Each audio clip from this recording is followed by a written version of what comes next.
Welcome to Assamese Vartalap. আজি আমাৰ মাজত উপস্থিত আছে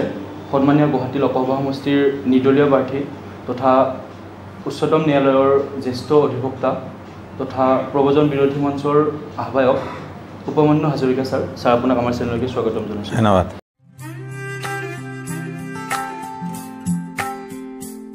স্যাৰ আপোনাক এনেকুৱা কি কাৰণত আপোনাক ভোট দিব বুলি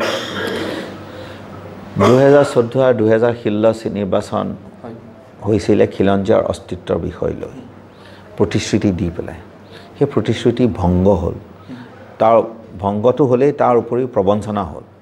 আমাক বিদেশী খেদাতকৈ আমাৰ বিদেশী ওপৰত জাপি দিলে তাৰ সমস্যাৰ সমাধান নহ'ল কিন্তু সেই বিষয়সমূহটো এতিয়া সমাধান হৈ যোৱা নাই বিষয়সমূহটো আছে এতিয়া তেওঁলোকে এটা প্ৰচেষ্টা কৰাইছে যে এই বিষয়সমূহ গুৰুত্বহীন কৰিবলৈ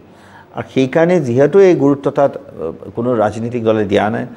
ৰাইজৰ মাজত উত্তৰপুতৰভাৱে এই ৰাইজটো এটা মানে ৰাইজে গ্ৰহণ কৰিছে আৰু সেই খিলঞ্জীয়া 18 লাখ যি ভোটাৰ আছে 18 লাখৰ গুৱাহাটীত আছে সেইখিনি নিশ্চয় এই বিষয়সমূহ লৈ তেওঁলোকে যি দুবাৰকৈ আমি এখন চৰকাৰ পাতিলোঁ কেন্দ্ৰত আৰু ৰাজ্যত পাতিলোঁ সেই বিষয়সমূহটো যেতিয়া সমাধানৰ অস্তিত্বৰ বিষয় লৈতো কোনোবাইতো আগবঢ়াব লাগিব সেইকাৰণে খিলঞ্জীয়াৰ হৈ পেলাই এতিয়া মই সেইকাৰণে ইয়াত গুৱাহাটীত উঠিছোঁ আৰু সেইকাৰণে মই ভাবোঁ যে যি আৰু আজিৰ দিনত লোকসভা সমষ্টিৰ পৰা জয়যুক্ত হয় তেনেহ'লে আপুনি প্ৰথমতে কি কাম কৰিব আপোনাৰ প্ৰতিশ্ৰুতি কি হ'ব এইটো আমাৰ এক প্ৰকাৰে প্ৰথম কামটো আমাৰ অভিযান তেতিয়াহে আৰম্ভ হ'ব আমাৰ এইটো অবিৰত অভিযান আমি যেতিয়ালৈ সুৰক্ষিত নহওঁ তিনিটা পদক্ষেপ গ্ৰহণ নহয় প্ৰথম কথা হৈছে কি দিল্লী লোকসভা সদনত এই বিষয়সমূহ উত্থাপন কৰিব লাগিব শক্তিশালী ৰূপত যাতে আমি ৰাষ্ট্ৰীয় স্তৰত এই বিষয়খিনি এটা ৰাষ্ট্ৰীয় বিষয় হয় কিন্তু এটা মই এটা দুটা কথাই উল্লেখ কৰিব খুজিছোঁ NRC ক্ষেত্ৰত মানৱীয়তাৰ ক্ষেত্ৰত যিসকল বাদ পৰিলে তেওঁলোকৰ প্ৰতি সহানুভূতি এটা ৰাষ্ট্ৰীয় স্তৰত এটা প্ৰকাশ হ'বলৈ পাইছিলে কিয়নো তাৰ কোনো বিৰোধিতা নকৰিলে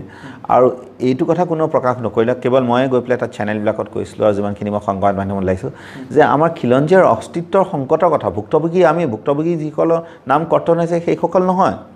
সংশোধনী বিধেয়কৰ একেই অপপ্ৰচাৰ হৈছিলে তেওঁ কৈছিলে যদি তোমালোকে হিন্দু ল'ব পাৰা তেওঁলোকে মুছলমান কিয় ল'ব নোৱাৰা তো এই কথাসমূহ কোনেও নক'লে যে আমাক কোনো নালাগে সেই কথাসমূহ কোনো ৰাজনীতিক দলে নকৰে আমাকতো খিলঞ্জীয়া মানুহকতো কোনো নালাগে কোনো বিদেশী নালাগে ধৰ্ম নিৰ্বিশেষ কোনো বিদেশী নালাগে তো সেইকাৰণে সেই কথাসমূহতো ৰাখিবলৈ কোনোবা লাগিব সেইকাৰণে মোৰ প্ৰথম কাম হ'ব দিল্লী সংসদত গৈ এই কথাসমূহ ৰখাটো দ্বিতীয়তে যি আমাৰ এটা সফলতা হ'ব তাৰপিছত এইটো প্ৰমাণ কৰি দিব যে খিলঞ্জীয়াৰ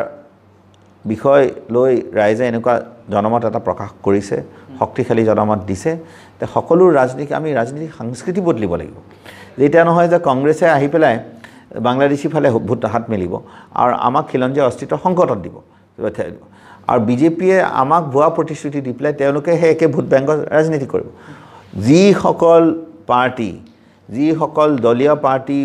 যিসকল দলীয় নেতা খিলঞ্জীয়াৰ ভোটত আহে এনেকুৱা এটা আমাৰ ৰাজনীতিক সংস্কৃতি আমি সৃষ্টি কৰিব লাগিব যে তেওঁলোকে আমাৰ স্বাৰ্থতে তেওঁলোকে আগবাঢ়িব আৰু এনেকুৱা এটা পৰিস্থিতি আমি কৰিব লাগিব যে তেওঁলোকে যদি আমাৰ লগত নাই তে তেওঁলোকে আমাৰ শত্ৰু স্যাৰ গুৱাহাটীবাসীৰ এটা চিৰস্থায়ী প্ৰব্লেম বুলি ক'লেও ভুল নহয় যে কৃত্ৰিম বানপানী যান জঁটৰ সমস্যা আপোনাৰ এইবিলাক সমস্যা সেইটো উল্লেখো কৰা হৈছে আমাৰ এইটো এই যোনটো কৃত্ৰিম বানপানী কথাটো আছে মই এটা কথা বুজি নাপাওঁ যে ইমান দিন যেতিয়া হ'ল যে এটা সমস্যা কিন্তু কিবা এটা সমস্যা হ'লে তাৰ সমাধানৰ ৰাস্তাটো সদায় ওলায় আৰু এই সমাধানৰ পথত আমি আজিলৈকে কেতিয়াও আগবঢ়া নাই বোলে ড্ৰেইনেজ কৰিছে বোলে এটা মাজতে বোলে কিবা ডাঙৰ ড্ৰেইন কৰি পেলাই বোলে হেৰি কৰিছে সেইটোও বেলেগ কথা সেইটোও কৰা নাই যোনখিনি ভৰলুত এটা মানুহে ঘৰ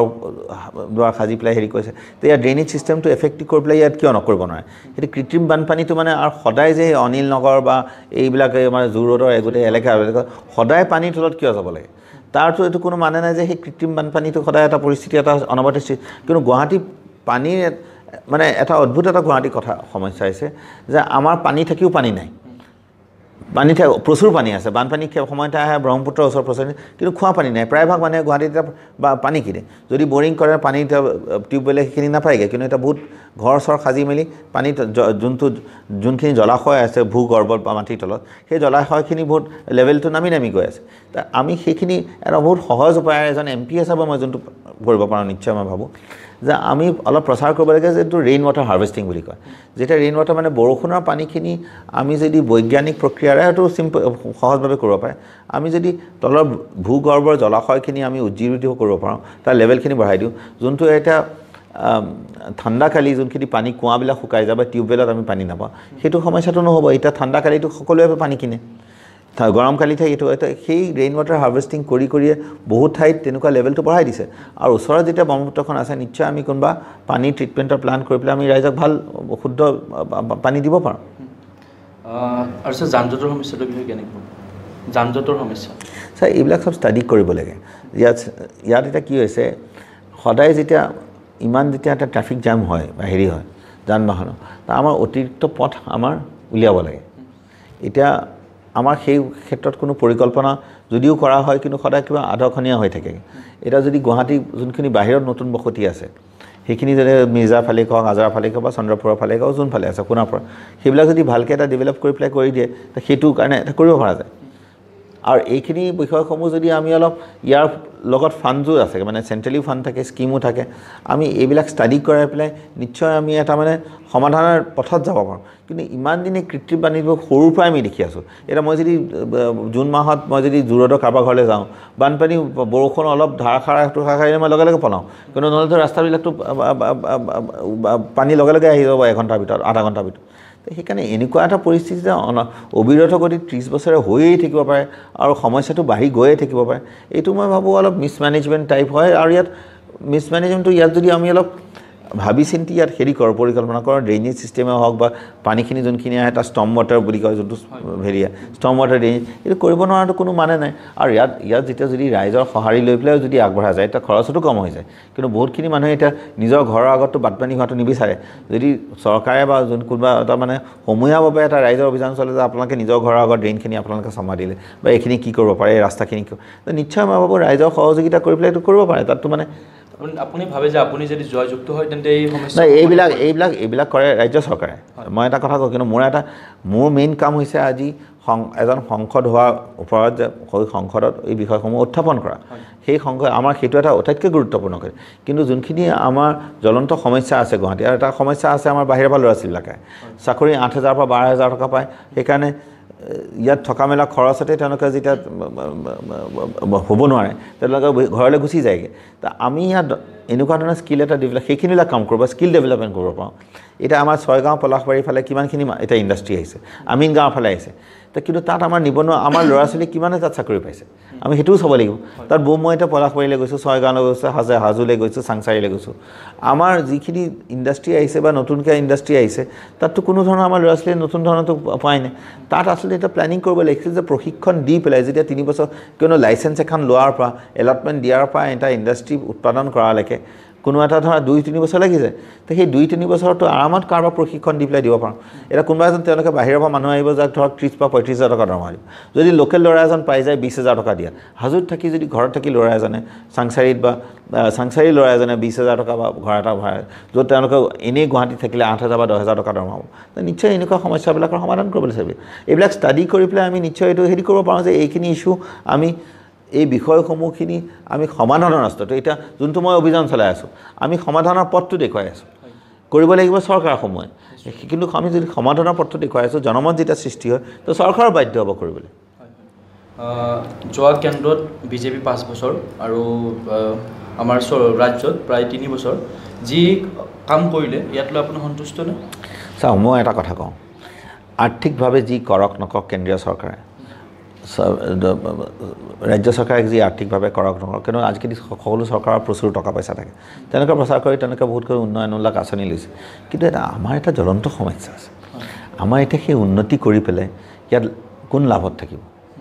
আমাৰ যদি ভৱিষ্যতৰ প্ৰজন্মই যদি আমিয়েই আমাৰ শেষৰ কালত যদি আমি ইয়াত সংখ্যালঘু হৈ জীৱ পাৰোঁ তো আমাৰ যিমানেই দলং নবনাওক যিমানেই ৰাস্তা নবনাওক যিমানেই আমাৰ হস্পিটেল নবনাওক আমি মানে হস্পিটেল লাগিব আৰু কিন্তু সেইবিলাক লৈ আমি কি কৰিম আমাক প্ৰথম সেইখিনিতো লাগিবই কিন্তু সেইখিনি আমি উপভোগ কৰিব লাগিব সংখ্যাগৰিষ্ঠ হৈ থাকি পেলাই আমি সুৰক্ষিত হৈ পেলাই মোৰ সেইকাৰণে মই ভাবোঁ কিন্তু মানে বহুতখিনি গোটেইখিনি সমস্যাৰ সমাধান এজন মানুহে বা কোনো এটা কৰিব নোৱাৰে কিন্তু যোনটো এটা বিষয় মই লৈ আগবাঢ়িছোঁ আৰু এটা দুটা চাৰিটা লৈ যদি তাৰ সমাধানৰ ৰাস্তাটো হৈছে মই ভাবোঁ যে মই নিজে এটা সন্তুষ্ট ভোগ কৰিম যদি মই ধৰক কৃত্ৰিম যোনটো এটা মানে পানীৰ এটা অভাৱ এটা অসমত গুৱাহাটীত আছে সেই অভাৱটো যদি ৰেইন ৱাটাৰ হাৰ্ভেষ্টিং বা কোনোবা স্কিমৰ দ্বাৰা চৰকাৰৰ লগত লাগি মেলি আমি হেৰি কৰাই দিব পাৰোঁ সেইটো এটা মই এটা উপলব্ধি বুলি গণ্য কৰিব পাৰিম আৰু মূল কিন্তু অস্তিত্বৰ সংকটটো যদি আমি সংখ্যালঘু হোৱাৰ পৰা বচাব পাৰোঁ সেই পদক্ষেপখিনি গ্ৰহণ কৰিব পাৰোঁ সেইটোৱে মোৰ প্ৰয়াস থাকিব আৰু এই নিৰ্বাচনৰ যেতিয়া ৰাইজে জনাব দিব আমাৰ স্থিতিটো আৰু শক্তিশালী কৰিব আৰু মই ভাবোঁ তেতিয়া আমি এইখিনি এই লক্ষ্যত উপনীত হ'বলৈ আমি সক্ষম হ'ব পাৰিম আপোনাৰ বহুমূল্য সময় আমাক দিব আমাৰ ওচৰৰ পৰা আপোনাক বহুত বেছি ধন্যবাদ জনালোঁ আৰু শেষত আপোনালোকে যদি সেই চেনেলটো ছাবস্ক্ৰাইব কৰা নাই ছাবস্ক্ৰাইব কৰিব আৰু ওচৰত থকা বেল আইকনটো দবাই দিব ধন্যবাদ